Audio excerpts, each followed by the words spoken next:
Salah satu pasal dalam Undang-Undang Ibu Kota Nusantara atau IKN yang disahkan tahun 2022 ternyata telah bertentangan dengan Undang-Undang Dasar Republik Indonesia tahun 1945 atau UUD 1945.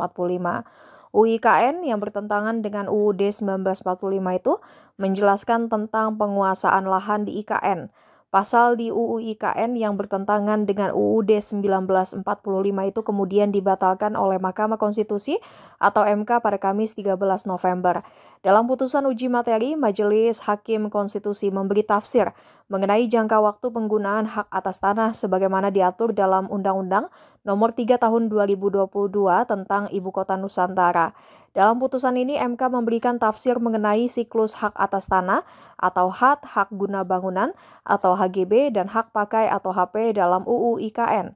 Ketua MK Soehartoyo dalam sidang putusan menjelaskan bahwa pasal 16A ayat 1 Undang-Undang Nomor 3 Tahun 2022 tentang Ibu Kota Negara bertentangan dengan Undang-Undang Dasar Negara Republik Indonesia tahun 1945.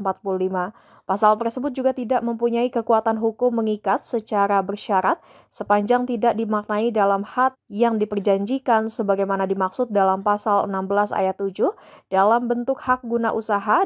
Diberikan hak paling lama 35 tahun, perpanjangan hak paling lama 25 tahun, dan pembaruan hak paling lama 35 tahun berdasarkan kriteria dan tahapan evaluasi. Amar putusan mengadili: 1. Mengabulkan permohonan para pemohon untuk sebagian.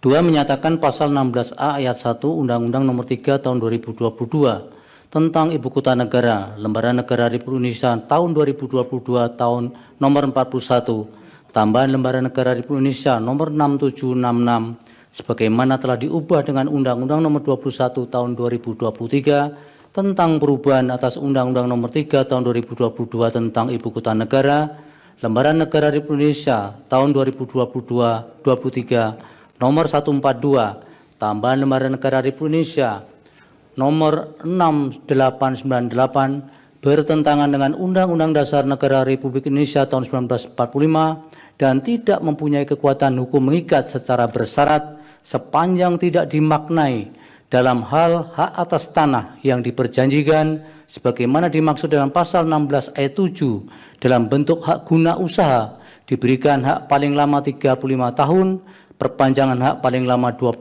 tahun, dan pembaruan hak paling lama 35 tahun berdasarkan kriteria dan tahapan evaluasi. Jangan lupa subscribe ya.